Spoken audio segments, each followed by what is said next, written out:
Hello बच्चों, कैसे हैं आप सब। मैं हूं दीपक सर और आज का फिजिक्स क्लास में आपका स्वागत है। पिछले क्लास में हम लोग पढ़े थे एक इंस्ट्रूमेंट के बारे में जिसका नाम था वर्नियर कैलिपर। आज हम पढ़ने वाले हैं और एक इंस्ट्रूमेंट के बारे में जिसका नाम है स्क्रू गेज। ये दो इंस्ट्रूमेंट है क्लास 11 में जिनके ऊपर क्वेश्चंस हमारे एंट्रेंसेस में आते ही आते हैं और लैब में ये सारे एक्सपेरिमेंट किया भी जाता है। लेकिन लैब में एक्सपेरिमेंट करके लैब के थ्रू आप ये सारे थ्योरेटिकल चीजें, कैलकुलेशन करने वाली चीजें आपको सीखना थोड़ा सा मुश्किल होता है। इसीलिए हम लोग इसको अच्छे से पढ़ते हैं बिकॉज कि हमें 8 मार्क्स के क्वेश्चन हमें गवाना नहीं है। 8 मार्क्स मतलब बहुत ज्यादा अच्छा रहना जाएगा, ठीक है। तो इसीलिए हम लोग सीख रहे हैं। अच्छा, पहले तो हमें पता होना चाहिए कि हम वर्नियर कैलिपर क्यों यूज किए, फिर आज स्क्रू गेज क्यों यूज करेंगे। आपको अगर याद हो अच्छे से हम जितने मेजरमेंट कर रहे थे, मैं थोड़ा सा यहां पे पहले बता देता हूं फायदा क्या है, आप पहले समझ जाओ। अगर मैं नॉर्मल स्केल लिया था, नॉर्मल स्केल, तो नॉर्मल स्केल का जो लीस्ट काउंट था वो क्या था, 0.1 सेंटीमीटर। मतलब अगर मैं नॉर्मल स्कूल में मेजरमेंट करूं तो आएगा 2.4 सेंटीमीटर या तो 6.7 सेंटीमीटर, इस तरह के आएंगे रीडिंग मेरे। 2.4, 3. ऐसे वाले आएंगे। जब वर्नियर कैलिपर यूज किया तो थोड़ा सा फायदा हुआ। वर्नियर कैलिपर यूज किया, वर्नियर कैलिपर, तो फायदा हुआ। क्या फायदा हुआ ना, इसका लीस्ट काउंट था 0.01 सेंटीमीटर। कितना था, 0.01 सेंटीमीटर। इसका मतलब क्या है ना, इसमें जो मेजरमेंट करेंगे वर्नियर कैलिपर में, ये मेजरमेंट आएंगे 2.4 के बदले 2.47, इसमें 6.72। तो इस तरह के रीडिंग्स आएंगे। इसका मतलब ये ज्यादा एक्यूरेट है कि ये ज्यादा एक्यूरेट है, ऑब्वियसली नीचे वाला, बिकॉज 2.4 का मतलब 2.41 है कि 2.42 है कि 2.46 है। 0.1 का एरर है इसमें, 0.1 सेंटीमीटर का एरर। इसीलिए अगर मैं ये मेजर करूं, इसका डायमीटर या इसका छोटा सा लेंथ मेजर करूं, तो 0.1 सेंटीमीटर का एरर ही आ जाएगा। फायदा ही क्या है। इसीलिए जितना वर्नियर कैलिपर यूज करने से वो 2 डेसिमल 0.01 तक दिया, मतलब हमारा मेजरमेंट का एक्यूरेसी बढ़ गया, ज्यादा एक्यूरेट हो गया, है ना, ज्यादा अच्छा वैल्यूज आए, ज्यादा अच्छे रीडिंग्स आए। उसी तरह स्क्रू गेज में ये जो रीडिंग आएंगे ये 3 प्लेसेस तक आ जाएंगे। बताऊंगा, टेंशन मत लो। लेकिन तुम्हें समझ में आया, हम नॉर्मल स्केल, उसके बाद वर्नियर कैलिपर, अभी स्क्रू गेज क्यों पढ़ रहे हैं, बिकॉज ये सब पढ़ने से हमारा एक डेसिमल का मेजरमेंट ज्यादा होता है। इसका मतलब हमारे जो भी रीडिंग्स आएंगे they will be more accurate, और हम लोग बहुत बहुत बहुत बहुत छोटी छोटी चीजों का लेंथ भी मेजर कर सकते हैं। बहुत छोटे मेजरमेंट्स भी हम लोग ले सकते हैं यूजिंग दीज इंस्ट्रूमेंट्स। इसीलिए हम लोग पढ़ रहे हैं। क्लियर बच्चों। चलो, तो हम लोग पढ़ने वाले स्क्रू गेज। तो पहले स्क्रू गेज को थोड़ा देख लेते हैं, ठीक है। अभी आपके सामने जैसे वर्नियर कैलिपर मैंने कराया था, एक फोटो आएगा स्क्रू गेज का, सारे लेबलिंग होंगे उसमें। उसके बाद मैं आपको एक वीडियो दिखाऊंगा जिसमें स्क्रू गेज दिखा देता हूं आपको। ये जो इंस्ट्रूमेंट है, पास से दिखा देता हूं। This instrument is known as screw gauge, है ना। This instrument is known as screw gauge. और ये इंस्ट्रूमेंट जो है मैं आपको क्लोजली दिखाता हूं कैसे ऑपरेट करते हैं, क्या करते हैं। आप अभी ये फोटो को देखिए जिसमें लेबलिंग होगा, सारे कौन से पार्ट को क्या बोलते हैं सब दिया होगा। फिर एक वीडियो मिलेगा आपको जो कि मैं क्लोजली बनाया हूं, और उस वीडियो में आपको पता चलेगा कि हम इसको कैसे खोलते हैं, कहां पे क्या है क्या नहीं है। फिर हम लोग आते हैं बोर्ड पे, ठीक है। तो अभी देख लीजिए फोटो और ये वीडियो।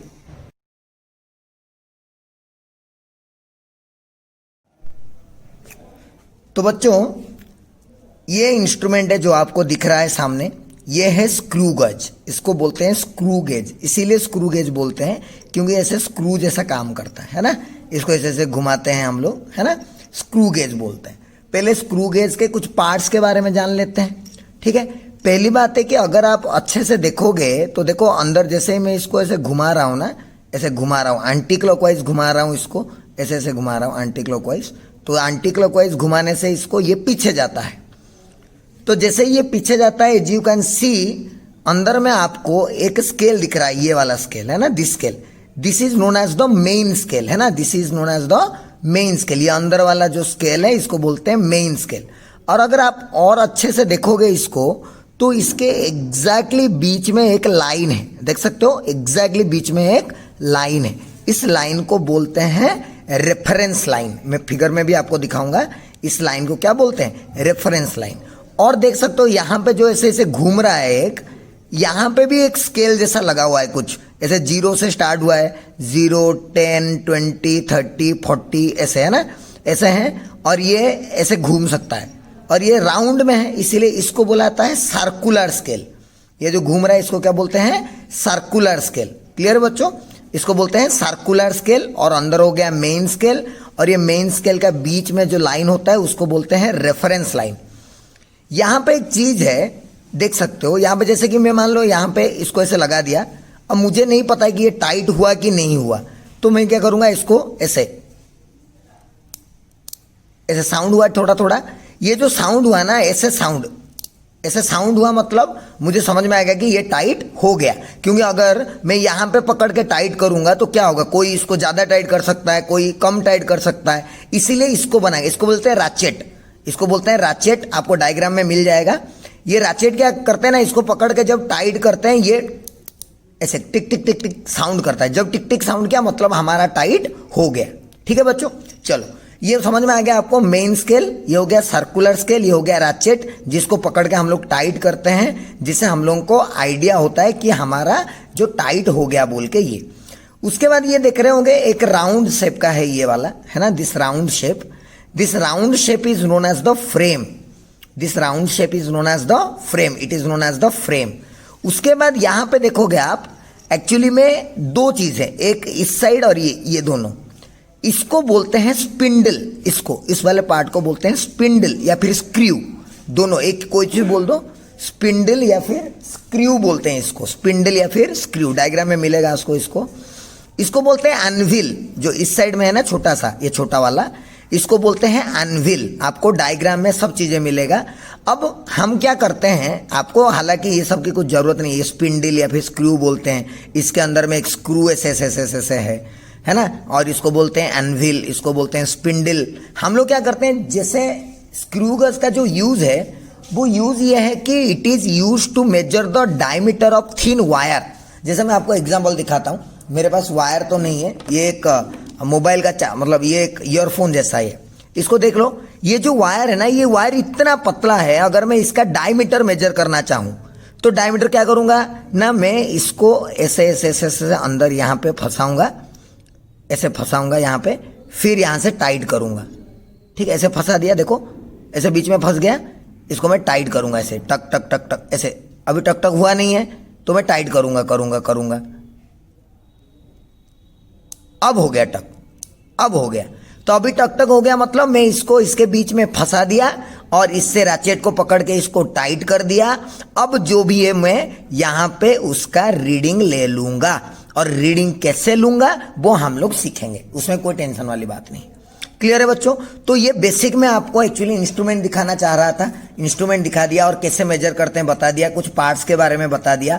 अब हम लोग यहाँ पे कोई भी टाइम पे कैसे रीडिंग लेते हैं उसके बारे में हम लोग सीखेंगे बोर्ड पे। क्लियर है बच्चों? तो जब भी कुछ चीज का हम लोग स्मॉल, छोटा, पूरा थीन चीजों का, छोटा चीजों का, पतला वायर, थीन वायर का डायमीटर मेजर करना होगा तो हम लोग क्या यूज करते हैं, स्क्रू गेज। क्यों यूज करते हैं, कैसे करते हैं, वो सब हम लोग समझेंगे बोर्ड के ऊपर।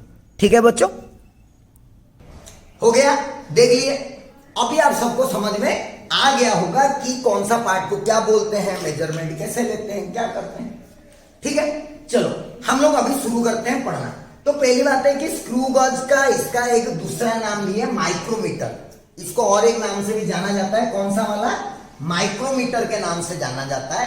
क्यों जाना जाता है माइक्रोमीटर के नाम से?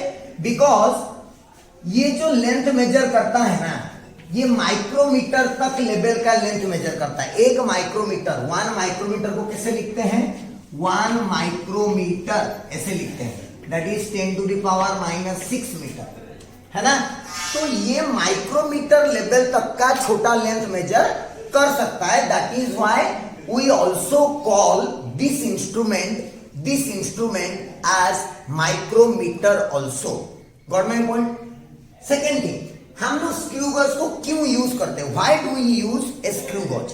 we use a screw gauge for two reasons or for two applications. The first one is to measure the diameter of thin wires.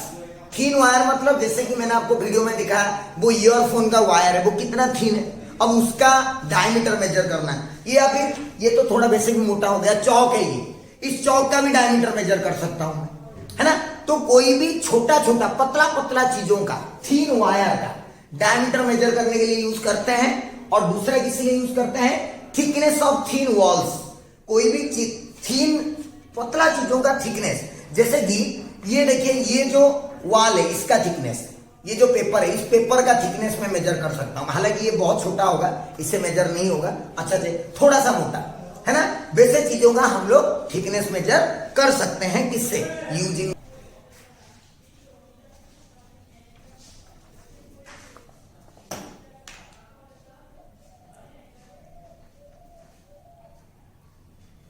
ठीक है बच्चों, तो हम लोग डायमीटर भी पतला रॉड का मेजर कर सकते हैं और इससे पतले पतले थिकनेस भी मेजर कर सकते हैं। चलो, तो हम लोग अभी शुरू करते हैं सीखना कि कैसे क्या करते हैं। सबसे पहली बात है कि हम लोग को एक चीज जानना पड़ेगा जिसको बोला जाता है पिच, है ना। Pitch of a screw gauge. Pitch क्या है, ध्यान से सुनो, इसको मैं मिटा देता हूं ताकि मैं आपको समझा पाऊं। द फर्स्ट थिंग इज कि स्क्रू गॉज के अंदर क्या होता है ना, एक स्क्रू होता है। जैसे मैंने आपको बताया था ना, ये जो है दिस वन, ये जो है दिस पार्ट, है ना, देख रहा है ये वाला पार्ट। मैं बोला था एक को बोलते हैं क्या, इसको बोलते हैं एंविल, है ना, और इसको क्या बोलते हैं, स्क्रू।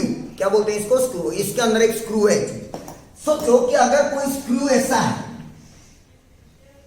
ऐसे ऐसे ऐसे ऐसे थ्रेड्स होते हैं, स्क्रू के अंदर ऐसे ऐसे क्या होते हैं, थ्रेड्स होते हैं। तो थ्रेड, पिच क्या होता है ना, दो थ्रेड के बीच में डिस्टेंस को बोलते हैं पिच। दो थ्रेड के बीच में डिस्टेंस को क्या बोलते हैं, पिच। जैसे आप देखे होंगे नॉट बोल्ट होता है, तो नॉट में देखे होंगे ऐसे राउंड राउंड राउंड राउंड होता है नॉट के अंदर, है ना। तो एक राउंड और दूसरे राउंड के बीच में गैप होता है ना। ऐसे अगर नॉट ऐसे है तो यहाँ पे ऐसे राउंड राउंड बना रहता है। तो एक राउंड और दूसरे राउंड के बीच में जो गैप है ना, उसी गैप को क्या बोला जाता है, पिच बोला जाता है।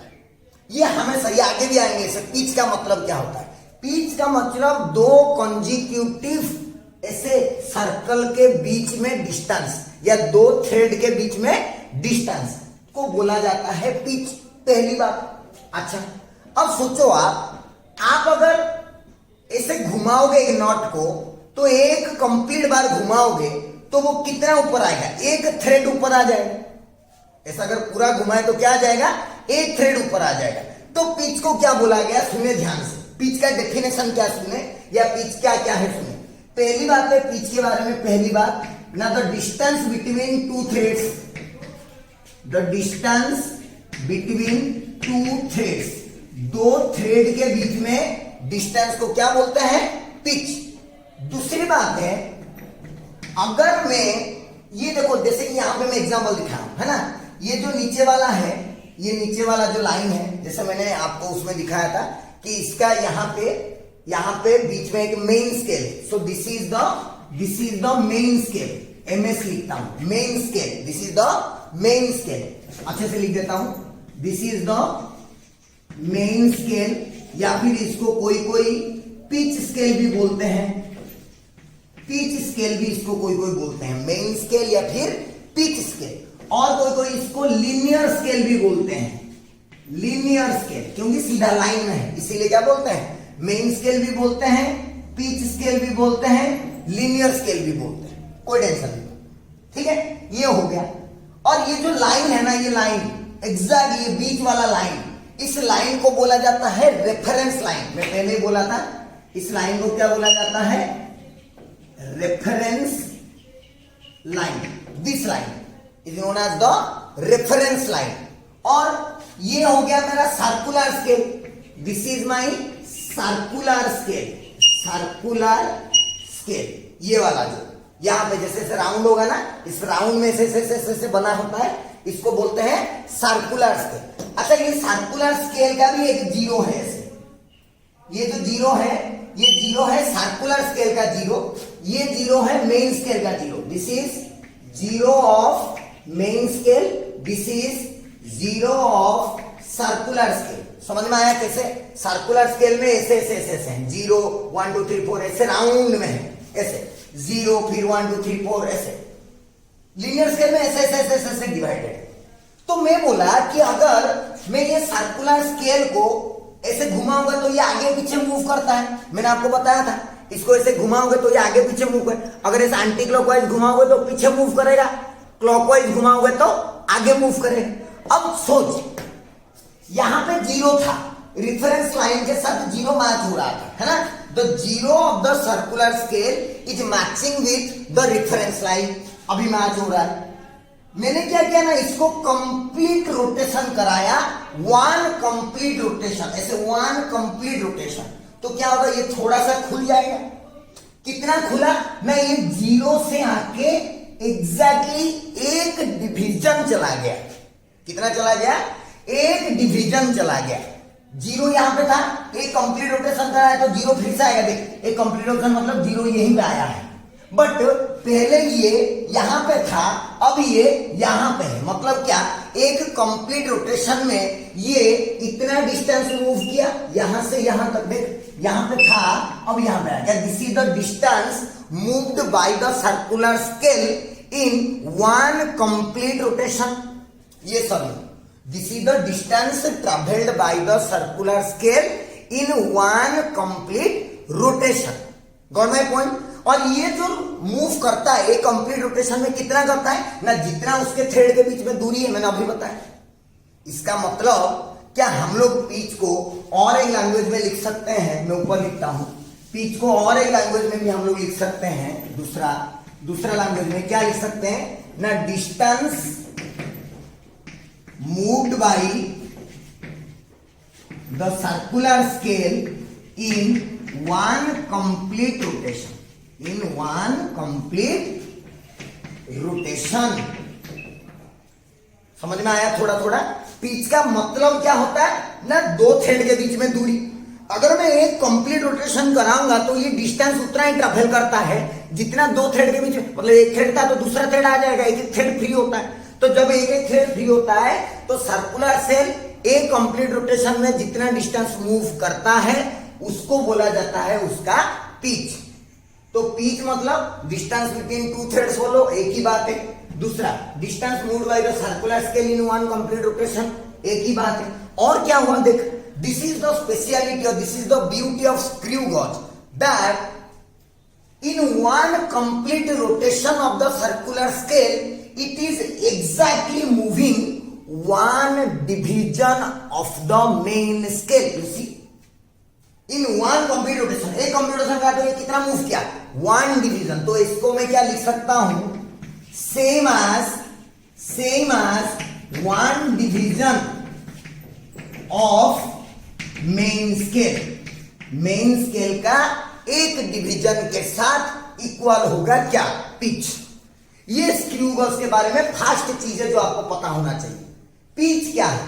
पिच मतलब यहां पे दिखता नहीं है आपको, लेकिन ये जो रहता है ना, ये वाला, इसके अंदर एक स्क्रू है, ठीक है, जिसमें से थ्रेड बना हुआ है यहां पे इसके अंदर में, ठीक है। तो 2 थ्रेड के बीच में दूरी को हम लोग पिच बोलते हैं। और ये पिच को हम लोग ऐसे भी बोल सकते हैं कि एक कंप्लीट रोटेशन कराएंगे तो कितना दूर जाएगा, और दूसरे वाले में बोल सकते हैं this will be equal to, this is the same as the 1 division in main scale. Main scale में एक डिवीजन आपके सामने फिगर है, ध्यान से देखो, ये 1 कंप्लीट रोटेशन के बाद है ना। ऐसे मैं लिख सकता हूं यहां पे, this is, it is after 1 complete rotation of circular scale. Circular scale का 1 कंप्लीट रोटेशन के बाद यहां से ये वाला फिगर बना है, मतलब ऐसे था फिर बन के ऐसे हो गई। क्लियर है बच्चों? क्या मेरी बात क्लियर है? सबको समझ में आया? अच्छा, अब ये क्या है देखते हैं, पिच कितना है। सोच, ये कितना है, देखिए 0 है, ये 1 mm है। ये क्या, ये 0 है, ये 1 mm है। और कितने डिवीजन हुए हैं, 10 डिवीजन। तो मैं क्या लिखूंगा ना, therefore pitch of ordinary screw gauge, जो हम लोग यूज कर रहे हैं, मतलब जो वाला मैं अभी ड्रॉ किया हूं नीचे, ऑर्डिनरी स्क्रू गॉज कितना हो गया ना, that is equal to 1/10 mm that is 0.1 mm which is equal to 0.001 sorry 1/10 0.01 centimetre. क्या मेरी बात समझ में आया बच्चों? This is the pitch, this is the pitch. मैं कुछ गड़बड़ क्या हो गया, सॉरी 0.1, हाँ सही 0.1 mm या फिर 0.01 सेंटीमीटर है ना। This is the pitch of the scale, this is the pitch of the scale. अब सोचो, अब ध्यान से सोचो कि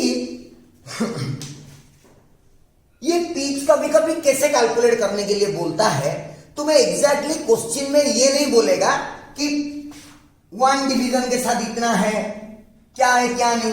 कभी कभी इसको क्या बोलेगा ना, हम लोग ऐसे बोलेंगे pitch equal to number of root distance travelled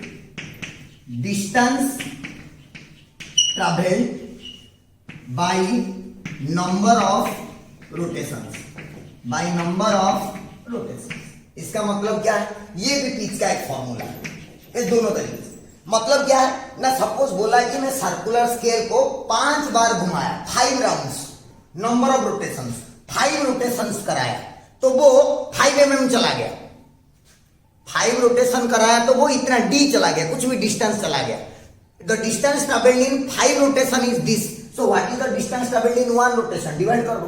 so pitch निकालने का तरीका ये है कि पिच का मतलब क्या होता है पहले समझ जाओ, पिच को कैलकुलेशन कैसे करते हैं वो भी समझ जाओ। क्या pitch equal to main scale division का एक डिवीजन होना चाहिए, इतनी बातें हमें आइडिया होना पड़ेगा।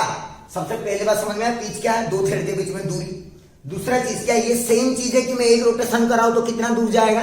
तो क्वेश्चन में कभी कभी बोल देगा कि इतना रोटेशन कराया तो इतना डिस्टेंस जाता है, बताओ उसका पिच क्या होगा। तो क्या हम डायरेक्टली कितना डिस्टेंस गया बाय कितना रोटेशन डिवाइड कर लिया जाएगा। दूसरी बात, क्या पिच वही चीज होता है जो कि मेन स्केल में एक डिवीजन के बराबर होगा। Yes, so this is the total चीज। अब जरूरी नहीं है कि पिच हमेशा 0.1 mm हो, इसलिए मैं लिखाया ऑर्डिनरी के लिए। जो ऑर्डिनरी स्क्रू गॉज यूज करते हैं, ऑर्डिनरी स्क्रू गॉज का पिच ऐसे होता है। समझ में आया, क्योंकि वो एग्जैक्टली 1 मूव करता है, इसीलिए अलग अलग क्वेश्चन में अलग अलग होगा। हम लोग करेंगे कुछ क्वेश्चंस, आपको पूरा क्लैरिटी से समझ में आ जाएगा। क्लियर है बच्चों? तो ये हो गया पिच के बारे में। आप लिख लो इसको, फिर हम लोग आगे बढ़ते हैं लिस्ट काउंट के बारे में पढ़ें। लिख लीजिए।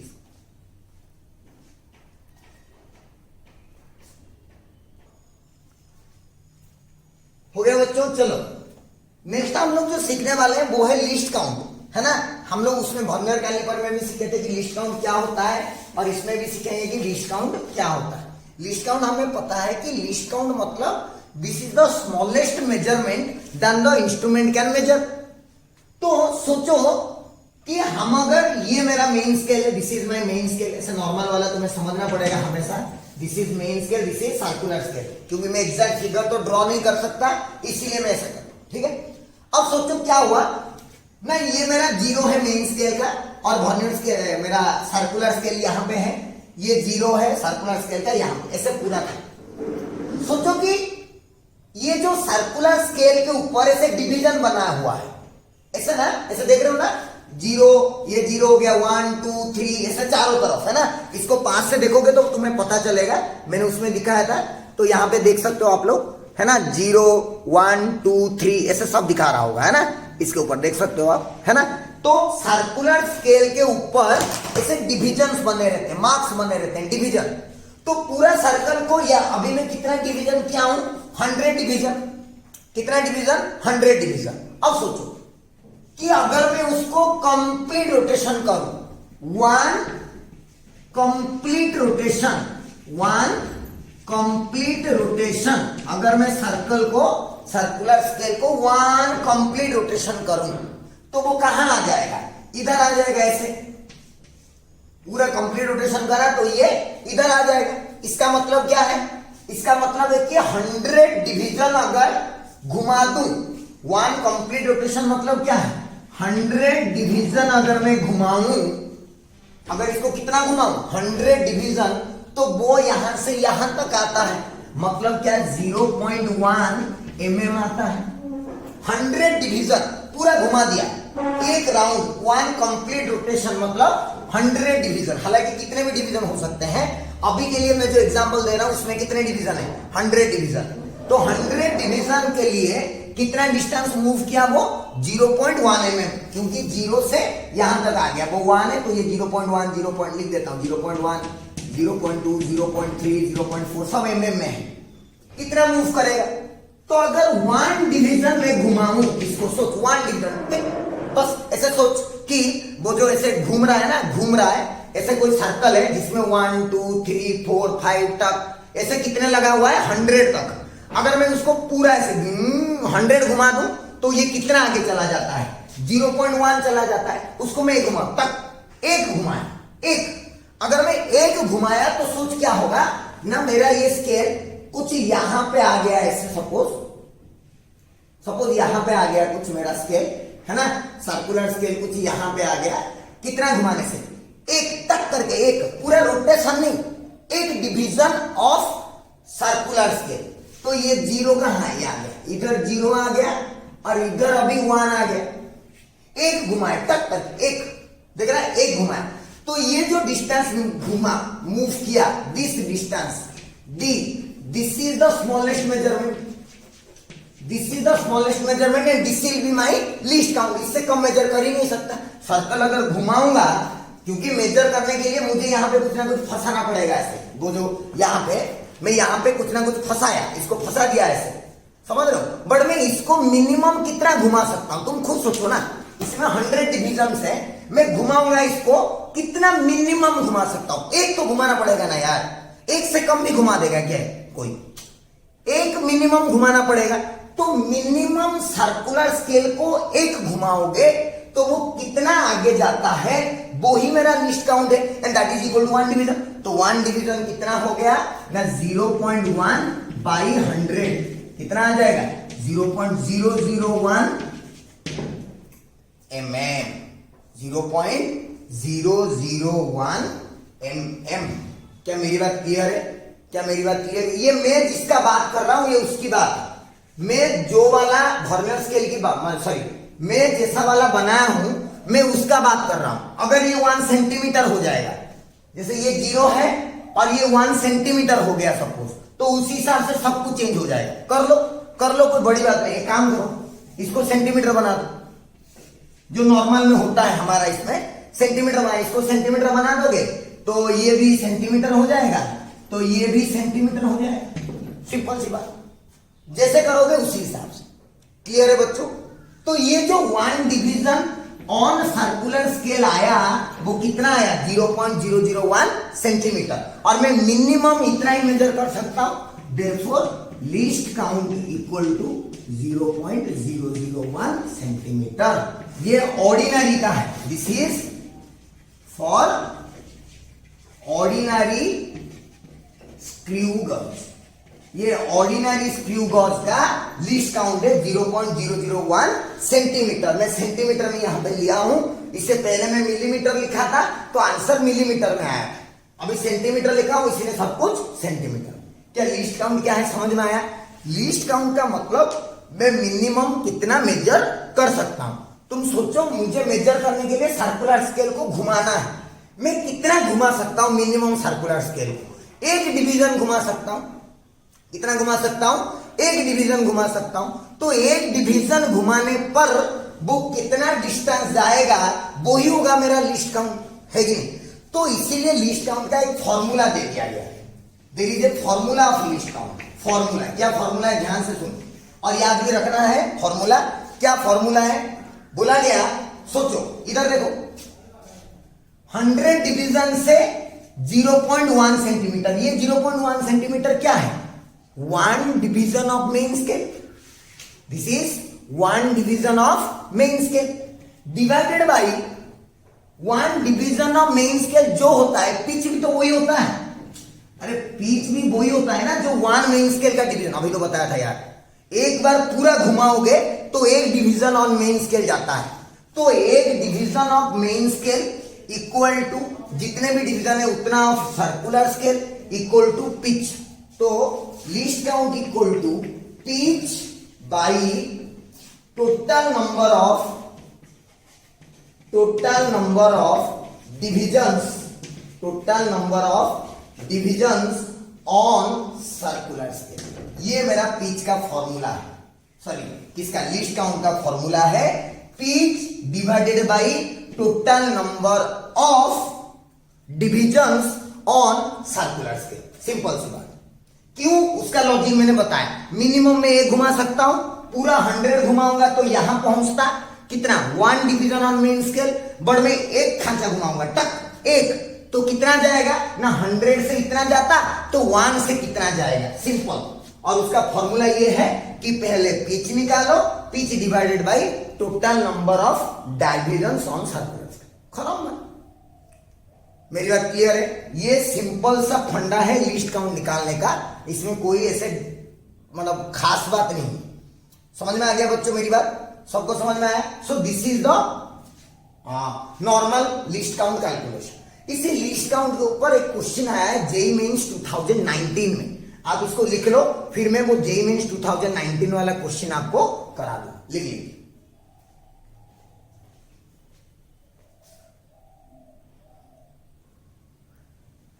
चलो देखो बच्चों, 2019 जेईई मेंस मतलब अभी लास्ट ईयर का एक क्वेश्चन है, बहुत आसान क्वेश्चन है और ऐसे ही क्वेश्चन पूछते हैं, मेरा गलती थोड़ी है, बहुत इजी क्वेश्चन।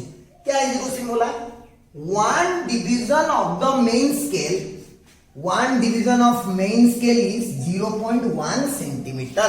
लिख देते हैं 1 डिवीजन ऑफ मेन स्केल। क्या इसी को हम लोग क्या बोलते हैं, पिच बोलते हैं। मैं बताया था पहले से, मेन स्केल के ऊपर एक डिवीजन जितना है एक राउंड में वो उतना जाएगा, उसी को हम लोग पिच बोलते हैं। तो क्या इंडायरेक्टली तुम्हें पिच दे दिया है 0.1 centimetre. This is the pitch of the screw was given. क्या पूछा है, how many divisions on CS, ये सर्कुलर स्केल है, सीएस है ना, circular scale is required for a minimum measurement of 0.5 micrometre. Minimum measurement मतलब least count, least count, minimum measurement मतलब least count. क्या दिया है, 0.5 माइक्रोमीटर।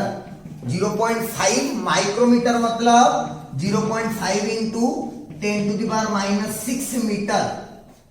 कितना आता है, यह आ जाएगा 5 इंटू 10⁻⁻7 मीटर, है ना। और इसको भी मीटर में कर दो, हमेशा मीटर में करोगे तो अच्छा है, क्योंकि हमें पता है मीटर में 1 सेंटीमीटर 10⁻², तो ये आ जाएगा 10⁻³ मीटर। ऑलराइट, ये आ गया 5 इंटू 10⁻7, ये आ गया 10⁻³ मीटर। देयरफॉर हमें लिस्ट काउंट का फॉर्मूला पता है। क्या पता है लिस्ट काउंट का formula, pitch by total number of divisions, है ना, total number of divisions on circular scale. Pitch by total number of divisions on circular scale. अच्छा, लिस्ट काउंट हमें पता है, कितना पता है least count, 5 into 10⁻7 equal to pitch. Pitch कितना दिया है, 10⁻³ by total number of division हमें पता नहीं, तो लिख देते हैं टोटल नंबर ऑफ डिविजन, यही तो चाहिए। तो क्या आ जाएगा answer, therefore total number of divisions कितना आएंगे, ऊपर आएगा 10⁻³ बाई नीचे आएगा 5 इंटू 10⁻7। आप लोग इसको सॉल्व कर सकते हो, आई थिंक। नहीं कर सकते तो मुझे बोलना, मैं कर दूंगा। 10⁻3, ये 4 7 जाएगा, हो जाएगा 4, 10,000, 10,000 बाई 5, 2500। सही तो कर रहा, हाँ सही, नहीं 2500, 10,000 बाई 5 मतलब 2000, कितना आना चाहिए, 2000। तो बस there should be 2000 divisions in total on the circular scale. Very simple, very easy and very very simple. ऐसे ही क्वेश्चंस आते हैं, कोई डिफिकल्ट क्वेश्चंस नहीं आते हैं, वेरी वेरी सिंपल ऐसे ही आते हैं, बाकी कोई टेंशन नहीं। क्लियर है बच्चों, तो इसको लिख लो पहले, फिर हम लोग आगे बढ़ते हैं। How to take reading in case of a screw gauge. Screw gauge में हम लोग रीडिंग कैसे लेते हैं वो समझेंगे हम लोग। क्लियर है, इसको लिख लो।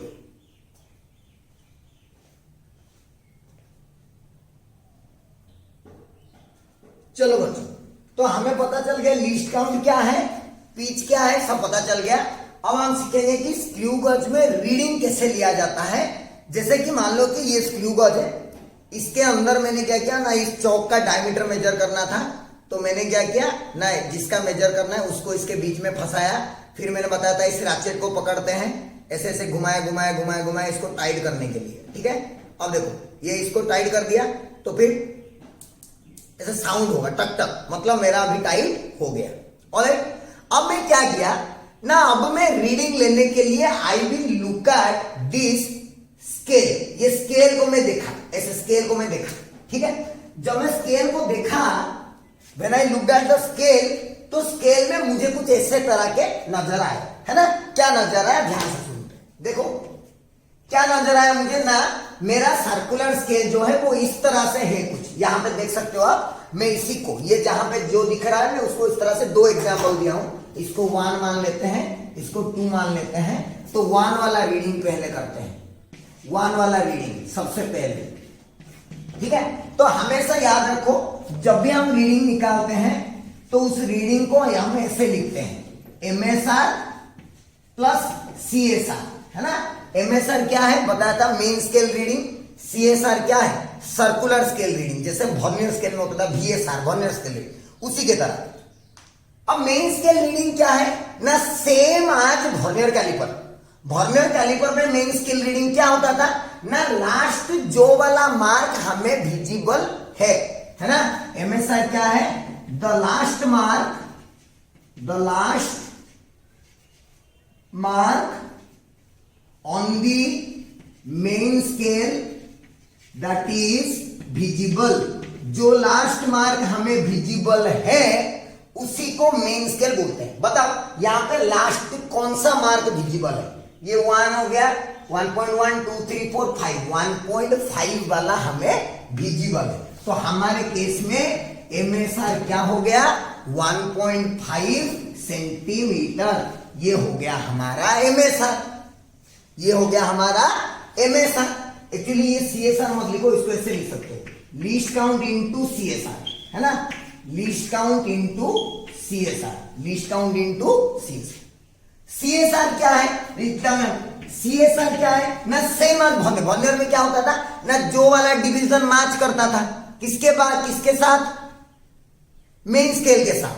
तो CSR क्या है ना, the number of division, the number of division on circular scale that coincides with the reference line, that coincides with reference line, reference line। देखो रेफरेंस लाइन कौन सा है, ये हमारा रेफरेंस लाइन है, this is my reference line. तो जो number वाला डिवीजन रेफरेंस लाइन के साथ कोइंसाइड किया, कौन सा किया है यहां पे 54, तो इसके लिए CSR कितना हो जाएगा 54। ये वाला रीडिंग के लिए CSR कितना हो जाएगा, इसके लिए CSR हो जाएगा 72, क्योंकि 72 वाला मैच किया है। यहां पे कौन सा वाला मैच किया है 54 वाला, तो 54 7। तो मेरा जो रीडिंग आएगा वो आएगा MSR plus least count into CSR। इसका लीस्ट काउंट कितना है, लिस्ट काउंट कितना है, लिस्ट काउंट बताया था मैंने, इसका लिस्ट काउंट है हमारा 0.001 सेंटीमीटर, ये हमारा लिस्ट काउंट पता है ऑलरेडी। नहीं पता होगा तो कैसे निकालना है वो मैं आपको सिखा चुका हूं, है ना। कुछ क्वेश्चन करेंगे तो उसमें पता चल जाएगा। तो रीडिंग क्या आएगा, 1 वाले का रीडिंग आ जाएगा 1.5 प्लस 0.001 इंटू 54, तो कितना आ जाएगा 1.5 प्लस 0.054, ऐड करो 1.554। This will be my reading for the first positioning. Second के लिए रीडिंग क्या आएगा बताओ, what is well second, second के लिए MSR क्या है, MSR क्या है सेकंड के लिए, देखो 2 2.1 2.2 2.3 2.4 2.5 2.5 2.5, तो 2.5 प्लस 0.001 इंटू 72, ऐड करोगे तो क्या आ जाएगा 2.572 centimetre. That is the reading. Reading निकालना is very easy.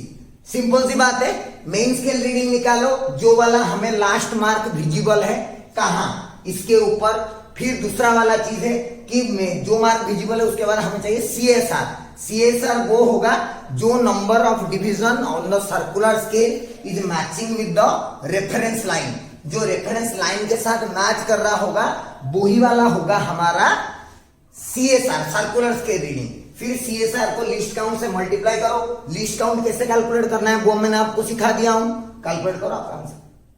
This is the way of taking the reading. ठीक है बच्चों, तो हम कुछ क्वेश्चन एक दो करेंगे तो आपको थोड़ा समझ में आएगा। आप इसको मिटा दो फटाक से, फिर मैं आपको कर देता हूं। ठीक है, मैं मिटा देता हूं, इसको लिख दो आप लोग, मैं मिटाता हूं, है ना।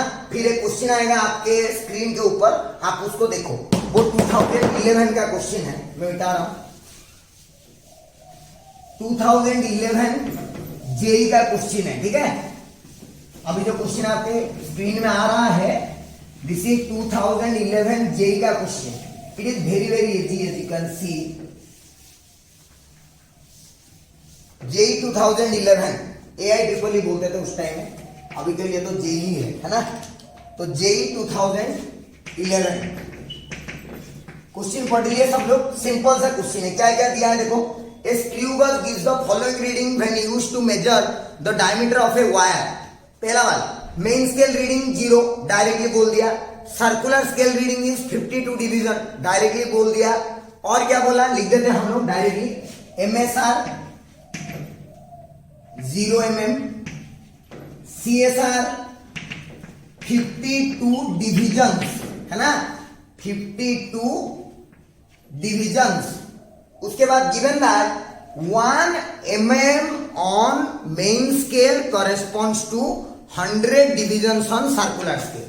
मतलब 100 division on circular scale equal to 1 mm, 1 mm on main scale, right, ये गिवन।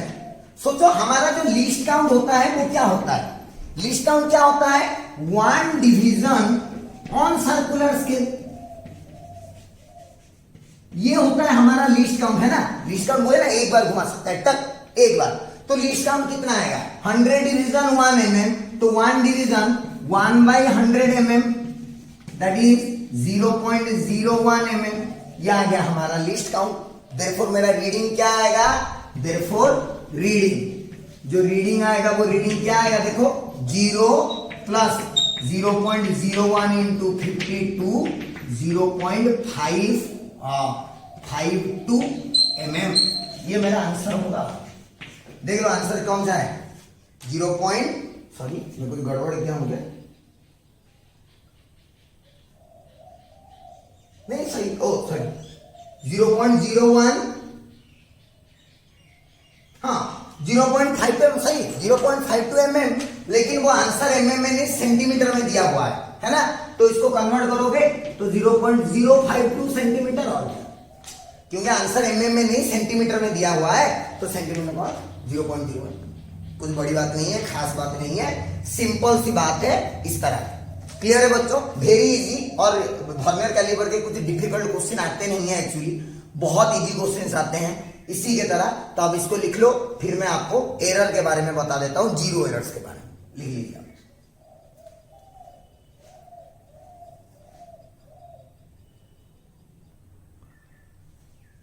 ओके बच्चों, तो अभी जो लास्ट चीज है वो हम लोग सीख लेते हैं स्क्रू गेज के बारे में, फिर हमारा स्क्रू गेज खत्म हो जाएगा।